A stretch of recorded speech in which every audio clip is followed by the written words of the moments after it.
Have you ever wondered what takes so long to get a mortgage whenever you're buying a new home?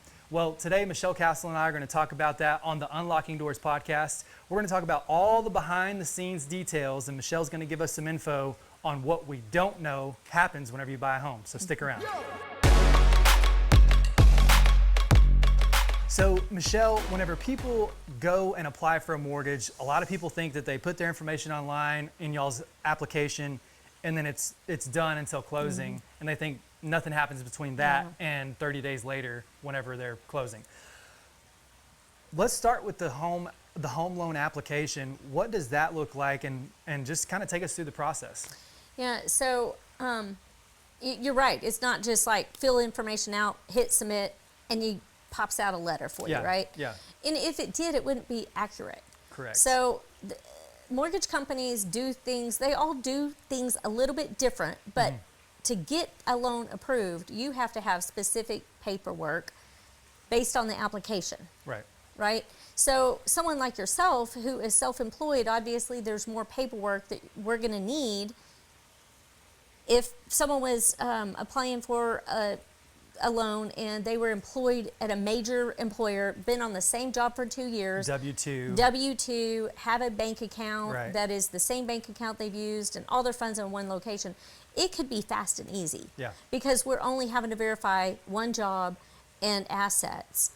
Where it gets complicated is when we have to verify multiple jobs, 2 borrowers, and multiple bank accounts, and then the whole process of that whole verification process starts when we receive paperwork that validates the information as it was put on the application. Right. So our job on the pre-approval process is to verify all of that information, update the application, then check to see what loan programs are available based on the guidelines and the information. Gotcha. And that's not quick and easy, because we're typically waiting on the customer to give us the paperwork we need. Right.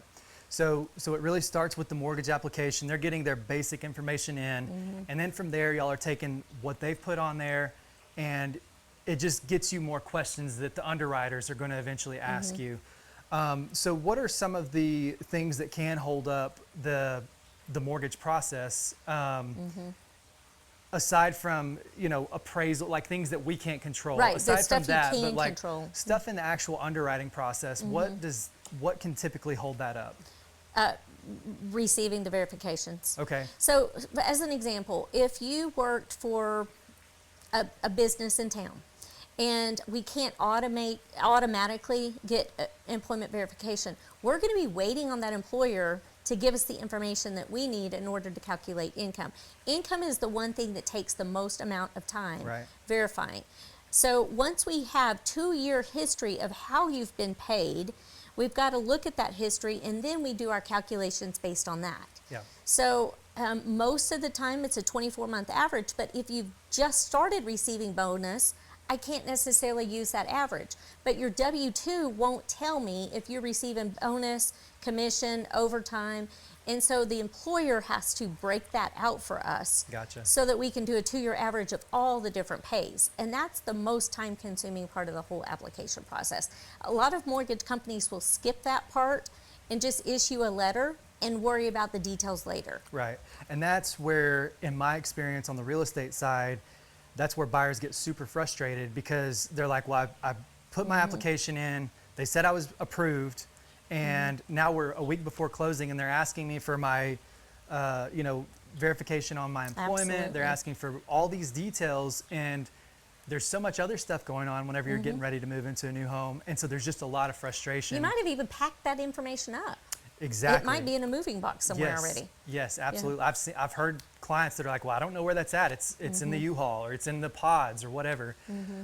So from my standpoint, whenever I have buyers going through the process, the number one thing that I recommend is, hey, let's get fully approved up to the point of getting a contract. Let's get that done right away so that we know what we're dealing with whenever we do get that contract, and there's not going to be any surprises. I mean, there's so many things that can pop up in the approval process that buyers don't know about, and that you don't know about. Nobody knows about it until y'all start going through that. And whenever you have, 25 or 30 days to close on a house, and you're trying to get You take weekends out of that. Yeah, take weekends and business days because y'all work banker's hours. Us realtors, Yeah, right. we don't get the. I'm totally kidding. I know you're always just a phone call or text I'm always away. on. Yeah. Yeah, but your processors aren't. Your Right, underwriters right. aren't. And so there's only so much you can get done outside of normal working business hours. I was just talking to a customer before I got here, and I had done loans for him in the past. Right. Decided to build a house, and after we had fully processed his loan, decided to stick with the bank for the construction financing. That was a year ago.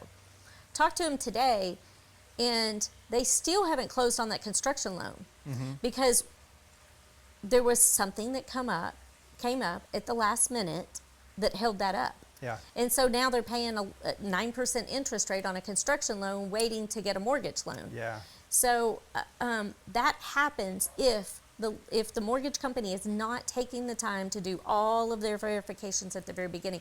There's a report that you have to run now that's called a fraud.